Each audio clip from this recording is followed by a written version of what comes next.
Okay, let's make a start. Good morning, everybody. Thanks very much for coming along to this session. My name's Adam Jollins. I'm Product Marketing Manager at IBM for LinuxONE, and co-presenter is going to be Mike Friesenegger from SUSE. Hello, I'm Mike Friesenegger from SUSE. Like Adam had said, I'm working in the global IBM Alliance team at SUSE. So my job as a solution architect is to focus on how our two companies can work closely together at a technology level. So one of the groups within IBM that I work very closely with, and one of my biggest passions, is the IBM Z systems or LinuxONE systems. Thank you. Fantastic. And a couple of my colleagues in the audience, Jan Volker, who's the offering manager, and Willy Milt, who's an executive architect, are here to answer any really difficult questions. Right, so we'll see what happens on that. Okay, so let me start with a quick sort of story. I'm sure it's probably apocryphal, but the tale is told of a university exam. Okay, and the professor sort of stood up at the front and said to the students who were about to turn their papers over, "Okay, you can now turn your papers over." And they read the papers and they started to look quizzical, and they said to the professor, "But professor, the questions are the same as last year." Okay? And the professor said, "But this year the answers are different." Okay. And so what I want you to do, what I hope you'll do during this session as we talk about LinuxONE, is sort of allow yourself to think of different answers this year to questions that have been asked over the past few years. We're going to sort of talk about cloud, we're going to talk about SUSE components, we're going to talk about IBM components and IBM LinuxONE. So let's make a start. Let's start with some of the big sort of business issues that are happening in the marketplace and what that does in terms of placing requirements on the underlying infrastructure. And we think three of the key ones are: how do you build and maintain trust with your customers? Okay? How do you enable growth? And how do you deliver the digital transformation that everyone has been sort of talking about during this conference? And trust is really, really important. It seems that every week or so we hear about another data breach, with data being stolen or whatever, or people getting in and hacking systems, whether it's from outside the organisation or inside the organisation. You only have to sort of think of the Snowden work, where it was a systems administrator, right, who actually got in and accessed confidential files and took them out there. So how do you protect that data, right, from the bad actors, both externally and internally? Okay, because once you lose the trust, it is very difficult to get the trust of your customers back. And key things in terms of that trust are the security of the data and also the availability of the system. Gone are the days when people had you could get away with having a 2 or 3 hour window in the middle of the night when you could go in and patch things. You need this system to be available all the time, because that's when people are going to be accessing it.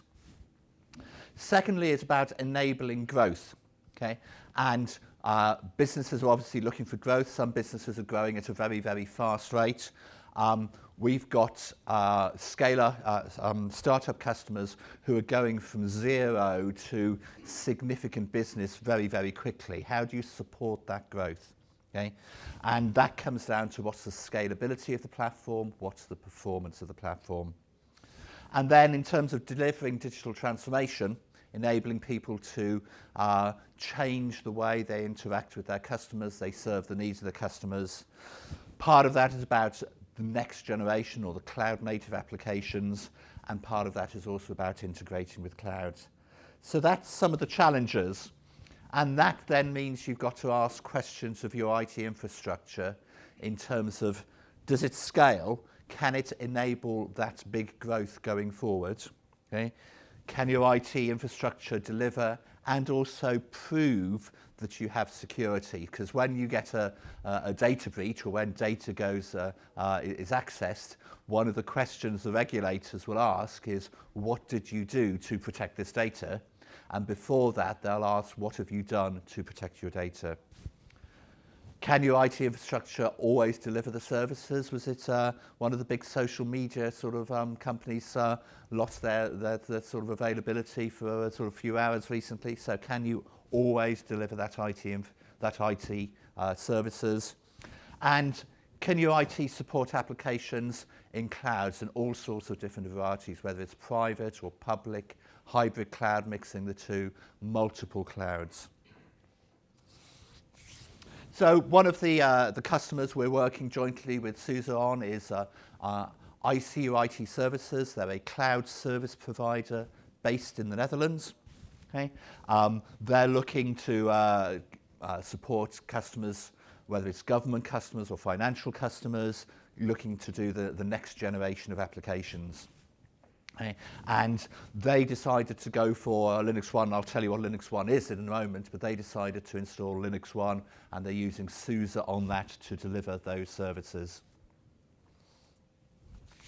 So let me answer the question, what is LinuxONE? Firstly, LinuxONE is not another Linux distribution, okay, which people sometimes sort of think it is. Okay. What LinuxONE is, and it depends which way you look at it. Firstly, it's an enterprise class Linux server platform. Okay? So as Linux has sort of grown and developed, it's gone from being edge network to being used for web applications to being used for mission critical applications. So the applications your business absolutely depends on. Okay? And so what LinuxONE does is it provides a very scalable, secure, reliable system that's mission critical to run your mission critical applications on. Secondly, it's a highly engineered data server. Okay? So a lot of things are going around data at the moment, whether it's Oracle databases or MongoDB databases or things like that. This system is designed to support high data transaction rates, lots of movement of data around, and to be optimized for this. So this isn't the supercomputer that you would use to work out what happened in the first second of the universe's existence, right? But this is the sort of system that you would use to run a bank, to run a airline transaction system, to run a government sort of website for submitting your taxes at the last minute, all those sort of things, right, that you need to be able to move large amounts of data about and do so efficiently, fast. And the third thing that it can do is it can provide a agile and flexible cloud platform. Okay. Now, in the past, we sort of said, well, cloud platforms are over here. These are sort of edge of network things, and data servers are totally different. But what LinuxONE is able to do, and I'll give you some examples, it's able to do both. So I think the terminology that SUSE are using is it's multimodal. You can use it for a lot of different types of applications. The key ingredients that went into this, firstly, we took the technology that we use in our IBM Z enterprise systems. So these are the systems that are in 93 out of the top 100 banks that are running your airline booking system and so on. We took that technology and we said, okay, we'll keep the hardware the same, but we'll change the software that runs on top of it to be Linux and a set of open source software on top of that. Okay. And there's a number of advantages which we'll talk about that come from running it on this very different technology. Okay. And this is the answers are different this year, part of it. Okay. Secondly, you can run Linux on it. We support a number of distributions on it, but of course the only one that matters is SUSE. Okay. Okay, but you've got choice there, but we're going to talk about how that fits in with SUSE. And again, SUSE is very much an enterprise class Linux distribution. You can also run a large number of different open source applications. middleware projects, those have all been ported over to run on Linux One. And I'll show you a chart in sort of a few minutes' time, which sort of gives you an idea of the breadth of open source applications that we've got available now on Linux One. And you can also run IBM and ISV business applications, whether it's things like Oracle or things to do with running a bank or running a sort of a government and so on. So Linux One is a piece of hardware with a whole ecosystem around it that we think is very good in terms of building systems, whether it's data servers or it's cloud platforms. To talk about the SUSE a bit, I'm now going to hand over to my colleague Mike Friesenegger to just sort of talk you through how SUSE supports Linux One. You bet, you bet. So Adam did a great job of introducing the platform, but you may think for a moment, oh, this is totally different and I'm going to have to learn something new. Well, yes, you're going to have to learn a little bit new because it is a different type of hardware and you interact with it different than some distributed systems that you've learned and grown up with and things like that. But you'll find that the hardware uses very much the same types of technologies and components that you've learned in the distributed systems. And the same is true for Linux. You learn Linux on distributed systems, you run Linux on your laptop, you run Linux on your servers, things like that. You learn how to work with SUSE Linux Enterprise Server. It is the same SUSE Linux Enterprise Server that you run on the Linux One platform. And that is part of, or comes from, the common code base that SUSE has had for many, many years. So when we, SUSE, compile SUSE Linux Enterprise Server or any of the other products or extensions or modules like the HA extension or the web and scripting module or the containers module where it comes to the Docker container engine, that is all coming from a common code base. So when we compile it for all the architectures we support, including IBM LinuxONE. And so that basically means that you get your CNA certification or your administrator certification or your engineer certification or your architect certification from SUSE. That translates to all the different architectures. And what that basically does, and it shows it here on the slide, is it helps in a number of areas. It helps with systems management. Right? So the same tools you're used to using, whether it be Puppet or Chef or Ansible or SUSE Manager, plugging the SUSE Manager tool, you can use those tools to manage SUSE Linux Enterprise Server running on the Linux One. From a support and services perspective, you can call and you're talking to SUSE engineers that understand SUSE Linux very well. If we find that it is a hardware-related issue or it's much lower, then we actually have engineers that can help out at that level and understand the specifics about the Linux One system and how it works. It ensures consistency because it's the same SUSE Linux Enterprise Server across all your systems. You can build the same Linux image whether you're on a distributed system or on a Linux One system. And there are customers that are actually doing that, using nearly the same Linux image for the different platforms. The silicon really doesn't matter. It's the application that matters to your company, and really the operating system is just an enabler of making the silicon do what it needs to do. We want to make sure from a SUSE perspective that we are agnostic from a silicon perspective, and then again, if you aren't familiar, SUSE Linux Enterprise Server runs on everything as small as like a Raspberry Pi all the way up to the most mission critical systems that are running on IBM LinuxONE systems. Should I get the slides through?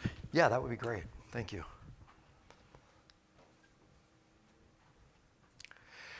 So when you get a SUSE Linux Enterprise Server subscription for IBM Z and IBM LinuxONE, what are you getting? Well, you're getting an operating system. You're getting an enterprise Linux operating system. But there's other things that you get that I don't think, sometimes customers kind of forget about it. And so I'm always out there talking about, what are the other things that we provide that with SLES for Z and LinuxONE, and where can you run it, what can you do with it, and it kind of helps towards that story that Adam already mentioned, that it's great for data serving, but it's also great for next generation workloads and things. Well, first of all, there's multiple hypervisors that you can run on the Z system, so on the LinuxONE system. The first one is the tried, tested, and true, has been around for many, many years. It's called IBM ZVM. If you are an existing LinuxONE or Z customer, you understand the ZVM environment very well. There's a lot of really great technology in ZVM, a lot of great knobs and dials and switches and things to customize and optimize the performance. But in many cases, you may have people that are new to your organization as system administrators, and those system administrators may not understand what ZVM is all about, but they understand KVM. You can run KVM as well. So you can load up SUSE Linux Enterprise Server inside a SUSE Linux Enterprise Server for Z and LinuxONE. KVM is included and fully supported. And then on top of that, you get the base operating system installed. There are the actual Linux components that you want to run, maybe to do a web server, or maybe to do Docker containers, or to try out some cloud init modules for public cloud on the system, or some other tools, whatever those tools might be. Those are included in our SUSE Linux Enterprise Modules and our extensions, like the HA extension and things like that. And if you find a package, SUSE doesn't package up every package that's available out there in the community and put it into SUSE Linux Enterprise Server.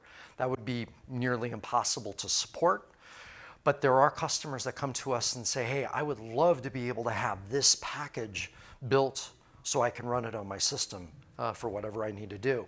And that's where Package Hub comes into play. So if you find a package that is not part of the standard SUSE Linux Enterprise Server distribution, you can go to Package Hub, enable Package Hub on your software management tool within YAST, and say, search for the package you're looking for.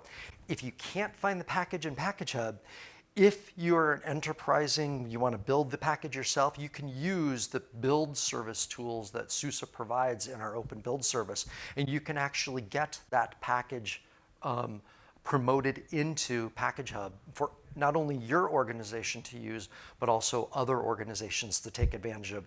Because if your organization needs it, there's more than likely other organizations that are looking for that same package. So I mentioned the modules. I kind of touched on the HA, the high availability. So we also have extensions. And the first extension, our HA extension, comes included in the SUSE Linux Enterprise Server for Z and LinuxONE subscription. In most cases, there are a few cases where it's not. So a good use case for using HA that I presented previous years at the Share User Group conference that talks about the Z platform and Linux on the Z platform and LinuxONE is if you are running an Oracle database or a DB2 database and you don't really need to pay, and your company has said we don't need to pay for the rack, the real application cluster, or the DB2 pure scale may not be needed, which is there's additional cost to those things, but you want some level of high availability in case administrator does something stupid and accidentally crashes the Oracle database running on one of the systems. Let the HA automatically fail over the Oracle database to a remaining system. That's what our HA extension can do. You can go out and search the Share website. You can find presentations where I've demonstrated how to do this thing. And if you can't find it, feel free to reach out to me. I'm happy to share what I've learned over the years. The second extension, live patching, is something that I would like to see brought to the LinuxONE and Z platform. And it's not available yet today, but we have a number of customers that are asking for it. And what's the use case around live patching? So again, looking at critical workloads like a database or other workloads that are so mission critical that when there's a kernel vulnerability, the last thing you want to do is have to reboot the system after applying a kernel patch. What we can do with SUSE Linux Enterprise Live Patching is patch that kernel while the system is running, while your application is running. Never stop your application from running. You can continue to maintain that high level of availability of your application. And somewhere within the next year, you can decide to reboot your system. We support up to running almost for a full year before you have to reboot. Yes, sir. Okay, so you mentioned in the live patching, you don't have to reboot with the kernel update. But what about if I have the next version of the kernel update? If I update using the live patching, so how many kernel updates can sustain without reboot? Right. So actually, I had a good conversation with one of our lead developers on live patching this morning, and he clarified some things for me. But basically, so if you're running, say, kernel version 1, okay, or let's call it 2, and kernel version 8 is out, but you can't upgrade to kernel version 8 for some reason. The live patches are cumulative. So any new kernel vulnerabilities that might come out in, since version 2 has been released, we actually will re-release the live patch, the cumulative live patch for version 2. So you just apply a new update to the version 2 kernel in memory, and it will continue running, but it has all of the live patches to fix all the kernel vulnerabilities. If you want to see this in action, I don't have it running on a Z system, but next to the SLES for Z and LinuxONE booth is the SLES for Power booth. And actually, I can show you live patching working on IBM Power systems, and it'll work very much the same as the Z system. Did I answer your question? You're very welcome. Okay. Oh, so one last thing on that slide. If live patching sounds interesting to you, please come talk to me. I would like to actually talk to our product managers and move this thing forward, because I believe this is something very critical for Z customers. Yes? On the Z, can I register the Z system for my SUSE manager? Yes, you can. Actually, great introduction to the next slide, because SUSE Manager not only can manage your Z systems, if you have a SUSE Manager maybe running on a distributed system, you can actually have the SUSE Manager server running on Z, managing Z virtual machines, Z instances, as well as distributed instances. So you can do all of that. So great question. So, and if you're not familiar with SUSE Manager, I don't want to take a lot of time, but in explaining SUSE Manager, there's plenty of sessions, and the technology showcase, you can get a great demonstration of it. But what's really cool about SUSE Manager is with the Z system, you can have thousands of virtual machines. You can have tens of thousands to millions of containers. Do you want to touch every one of those virtual machines manually? Do you want to configure or patch every one of those containers manually? Probably not, because it'd be a big waste of your time. Tools like SUSE Manager can help in the patching, can also help in the configuration management, making sure that all of the configuration files across all of the systems are the same. So maybe your dev environment has special configurations, maybe your QA environment has different configurations, and your production environment has to match your QA environment after it's gone through the testing. SUSE Manager can help in making all of that a reality. And it utilizes, again, all open source tools. I've listed out some of the tools in there, like Salt and Spacewalk and Postgres for the database. And it's enabled to support not only SUSE Linux Enterprise 12, but it can do SUSE Linux Enterprise 15. And last, I think this is the last slide for myself.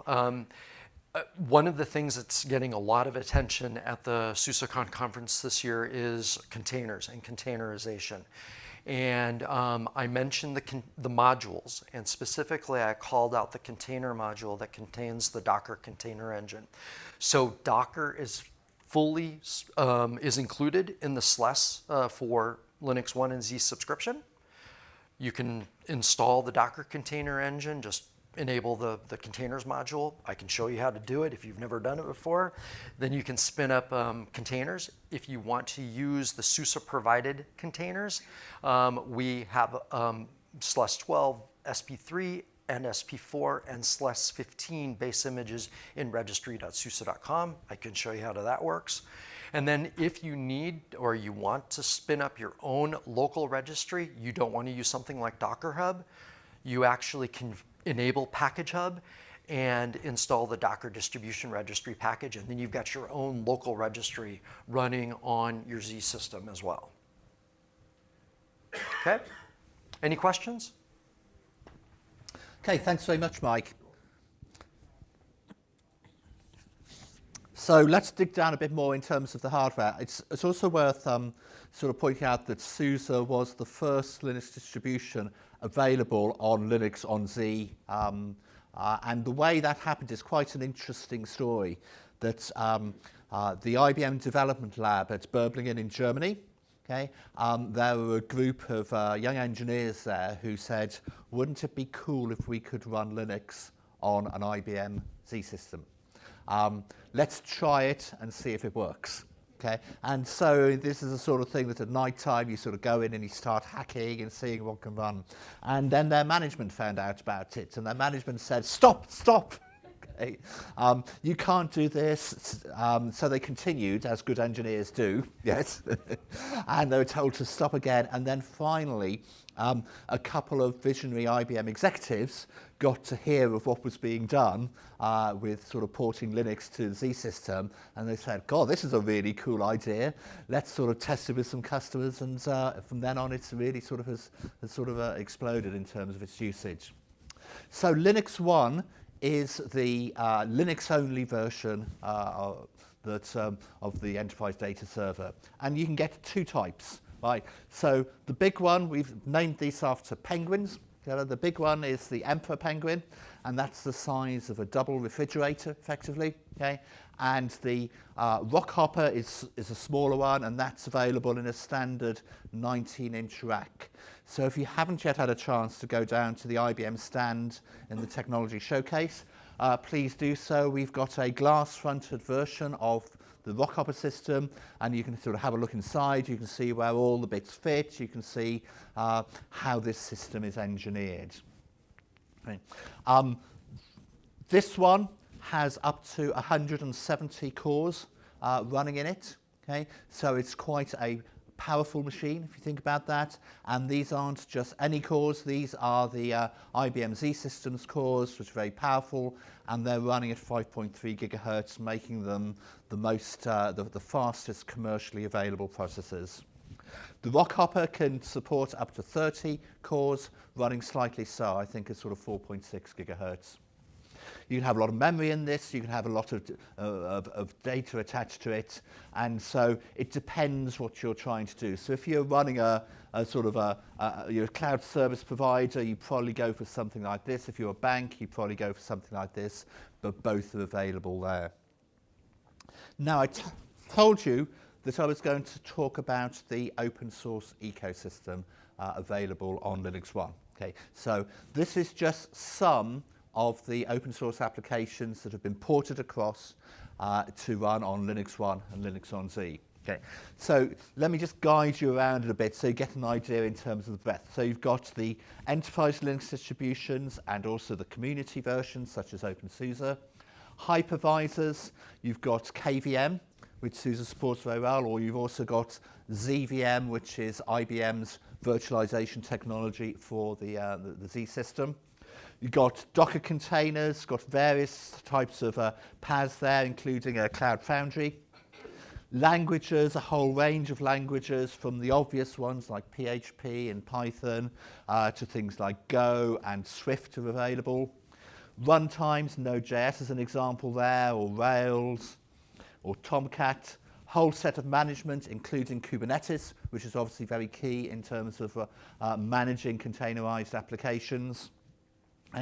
Databases are the commercial ones like Oracle and DB2, but also things like MongoDB, MariaDB, Redis, and so on. And set of analytics, so Apache Spark is available, Elasticsearch is available, and going into the machine learning and AI with TensorFlow there. So a whole range of software has already been ported over to be available on LinuxONE, okay? And there's work underway in terms of additional ones to sort of expand that portfolio. And what this then enables you to do is on the same system that's running your data, you can also run your cloud-native applications, your containerized applications, you can run the machine language, the analytics, and so on. And why would you want to do that? Well, if you're running the application in the same place that the data is, you've got access to the latest version of the data, and it's faster because you're just going at memory speeds within the system. So a very rich open source ecosystem there available for LinuxONE. So we talked at the start of this about trust, growth, and digital transformation being some of the key business drivers. So now let's sort of dig down a bit in terms of the underlying technology and how LinuxONE is architected. So I said this was a different way of architecting things. So instead of saying, okay, we'll take lots of commodity servers and network them together, okay, the approach with LinuxONE is to have everything on a very big machine. Okay. Now, it depends on the workload as to whether that is the right way of doing things.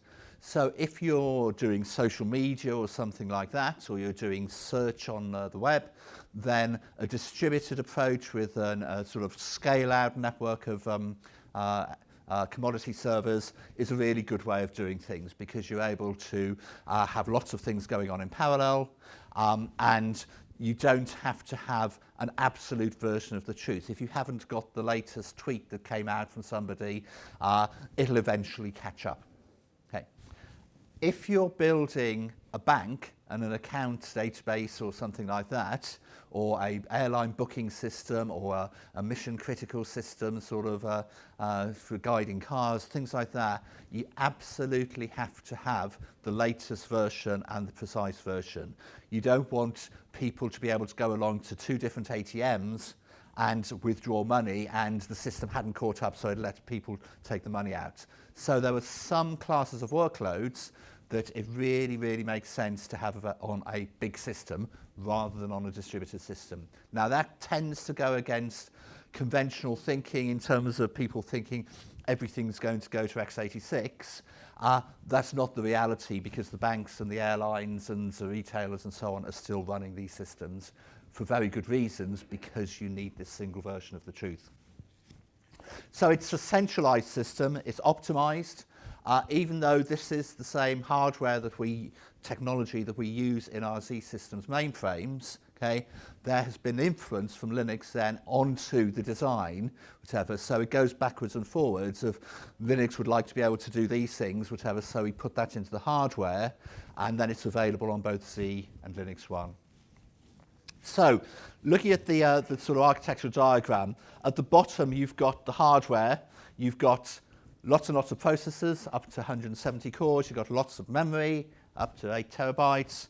You've got I/O separated off from the compute nodes or whatever. So, and this is a really strong point or whatever. So rather than the standard processors having to manage the I/O and therefore spend their time doing that, the I/O is actually separated off onto separate processors, which means that you're able to move data about very quickly and you're able to get more in terms of compute power. And then you've got comms going off there. Now there's also a couple of things here that really make it very, very strong in terms of the security. Firstly, on each of the processors, there is hardware cryptography, a hardware crypto capability. What that means, right, is that you can encrypt data very, very fast because you've actually got the crypto sitting on the processor. Now, the implication of that is that the overhead of encryption is then very low because you're able to encrypt data very fast. If the overhead of encryption is very low, you can actually make the decision of, oh, what the heck, we'll encrypt everything, whatever, because the overhead is low. And this is what we talk about in terms of pervasive encryption. okay, or encrypting 100% of data, which is supported by SUSE and by the hardware there. Now, if you make the decision to encrypt everything by default, this itself has some really good business advantages, okay, because it means you don't have to make the decision as to what's worth encrypting or what isn't worth encrypting, okay, so you can't make mistakes. So the pervasive encryption, when the overhead is low enough, is a really good thing to do.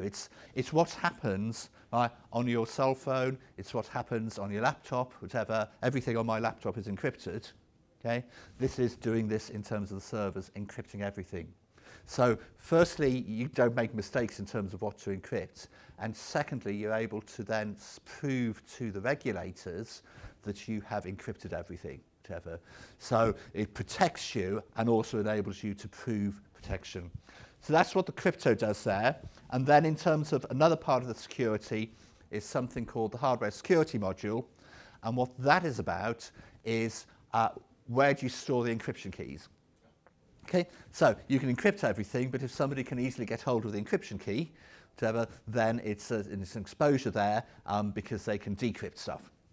So we store the keys in a very secure piece of hardware called the hardware security module, and if you try to get rid of, to access the keys, if you manage to sort of try to tamper with that, it'll then just delete the keys.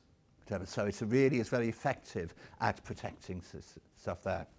So the hardware is very sort of capable and scalable for enterprise-grade tasks. There's then a layer of firmware virtualization, or virtualization that's actually done in the firmware, so just as a sort of top end of the hardware level. Okay? And this enables you to divide this up into up to 85 logical partitions, okay? Which enables you to then sort of say, okay, we'll sort of have this workload running in this logical partition, this workload running in that logical partition. Okay, and manage those at a an initial level. Okay, and the logical partitions, okay, are sort of, they've got very hard walls between them, which are effectively equivalent to having an air gap between the servers. So again, a very effective way of protecting things. There's also another advantage of logical partitions, is that we can actually then run something called the secure service container code within the logical partitions, and this takes security to the next step. Okay?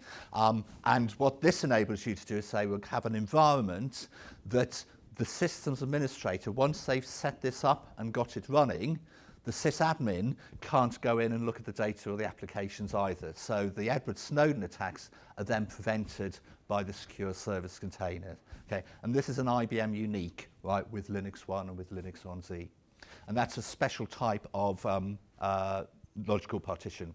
And where might you want to use that? You might want to use it if you're running blockchain, okay, and you want to provide a very secure environment for blockchain, or you might want to use it if you're running a cloud. So think of being a cloud service provider.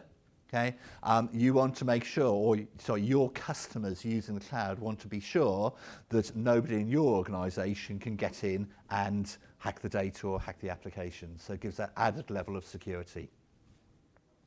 As well as the firmware virtualization, within each logical partition, you can then run the software virtualization. Okay, so that would be KVM if you wanted to use the Linux native virtualization, or that would be ZVM in terms of the standard sort of mainframe virtualization. And then within that, you can then run multiple Linuxes, applications, and also moving into containers. So it's a different approach to the infrastructure, but it's an approach that's really suitable for business critical, mission critical, have to run the business applications. Okay, so this one's just highlighting where the security sort of benefits are there. I think I've probably talked quite a bit about security there, what's done in terms of encryption, what's done in terms of protected keys.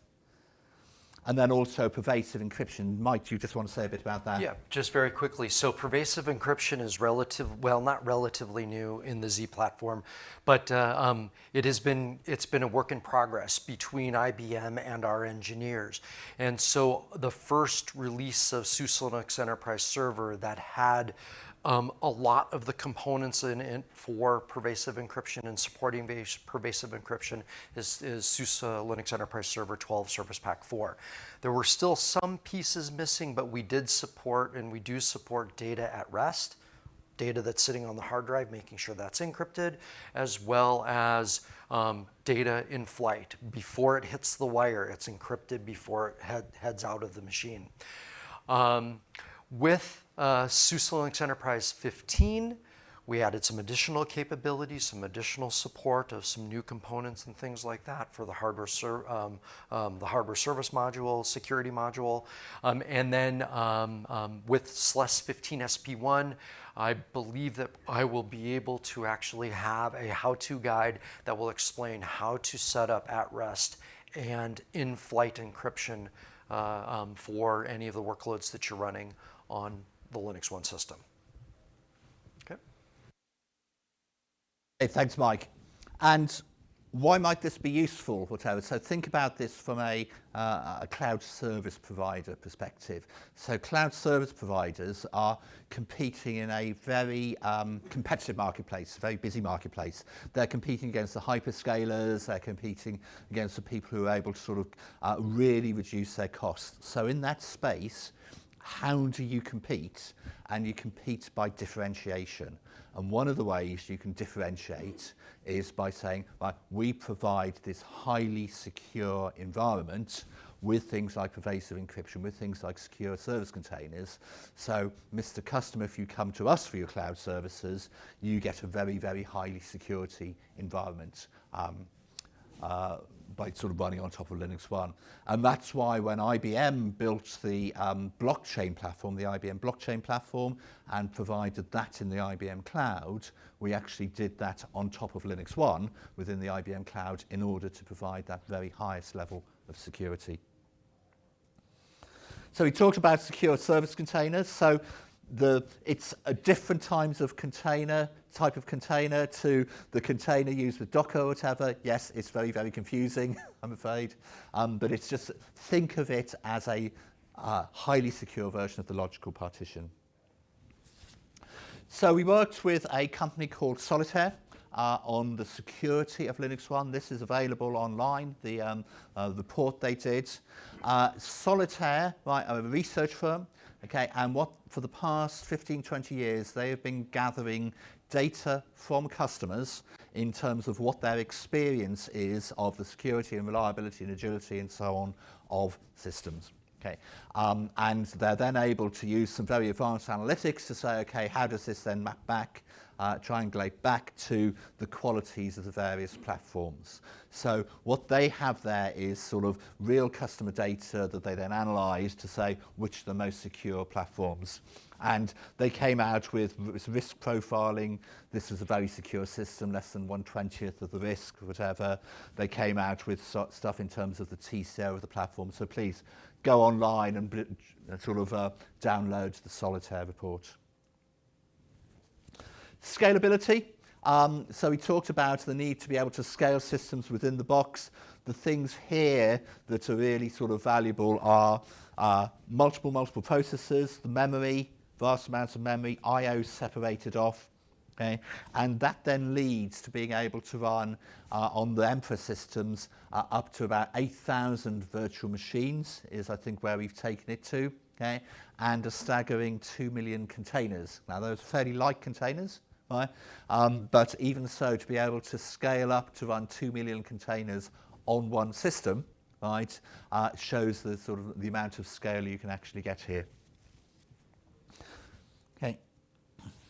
So as well as running on a standalone Linux standalone system, which is what LinuxONE does, you're able to also run Linux on a IBM Z mainframe, whatever, so some of the logical partitions would be running ZOS, COS, and then some of the logical partitions could then be running Linux. Okay? And this is how Linux on the mainframe started.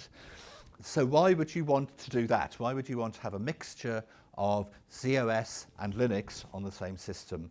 Well, for a lot of organizations, your core data is already on ZOS. Right? Why do you want this running in Oracle or DB2? It's running in Kix in terms of the transaction system. Why would you want to move that to another system, go through all the churn of moving to another system, okay?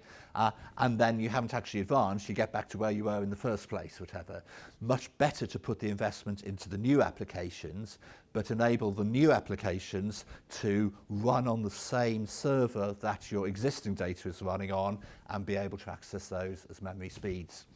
So this is what LinuxONE Z then does, is it provides the integration with the transaction systems, and because it's Linux with this open source ecosystem that we've got, you've got a vast variety of, you've got the ability to develop the cloud native applications.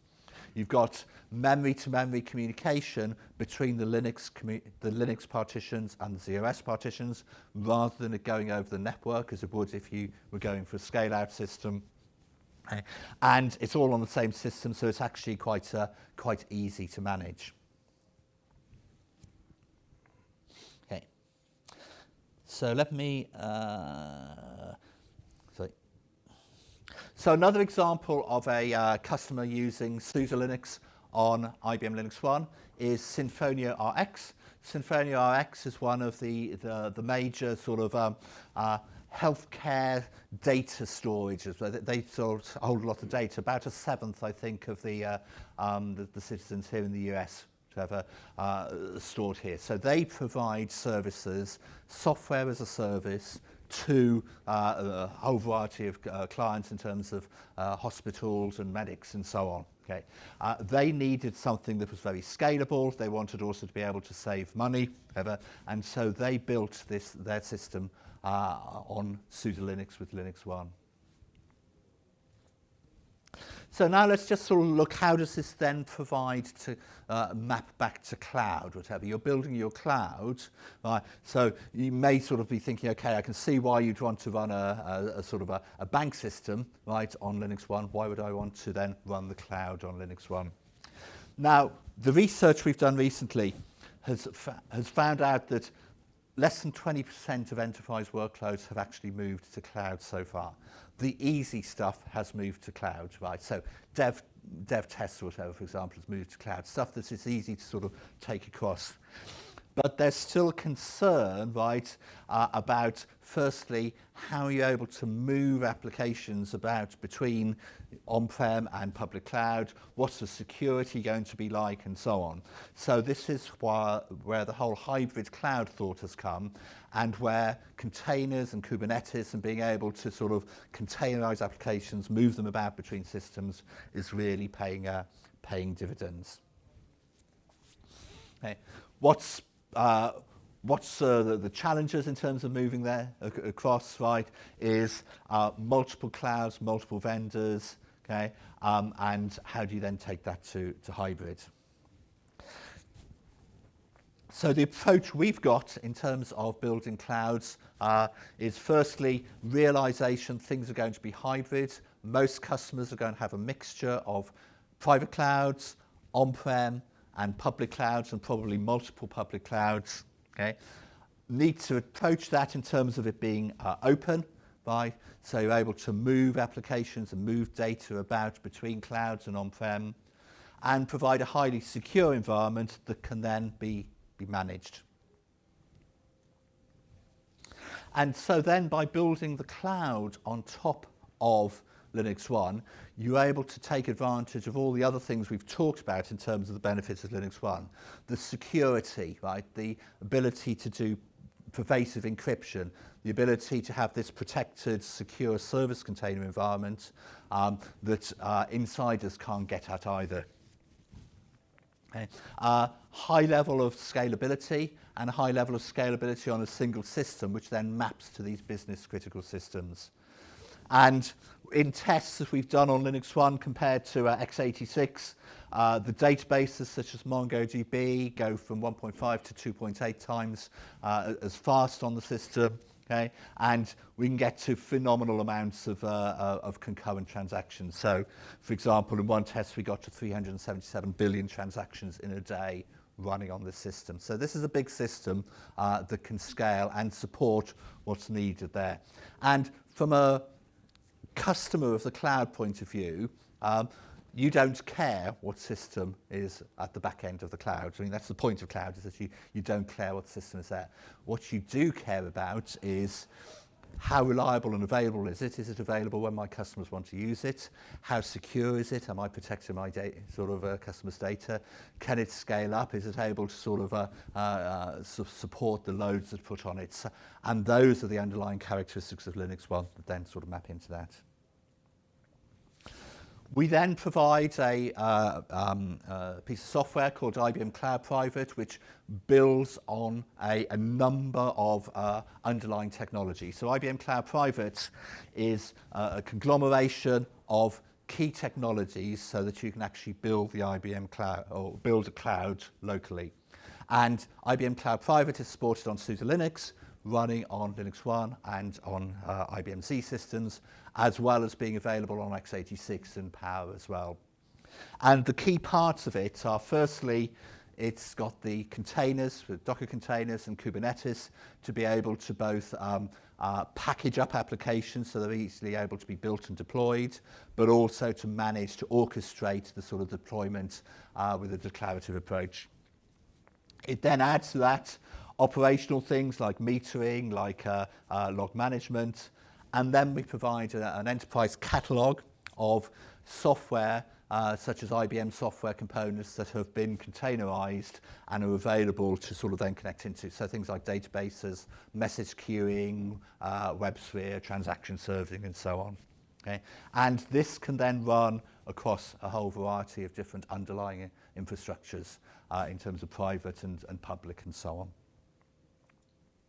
So really now it's sort of starting to wrap up. Firstly, as I say, I'd encourage you to sort of go and visit the IBM stand, okay, see the IBM Rockhopper glass system, whatever, it's explained to you. It's a different approach, but it's one we think has got a terrific amount of value. Okay. Second is, and I think you've got this in your bags or whatever, is recently produced Linux One for Dummies. Okay, which is the idea of this is to sort of give an introduction to it and what are the benefits of it. It talks about some of the cost cases in there, talks about the security, and it's designed to be just the right length for an hour's plane flight.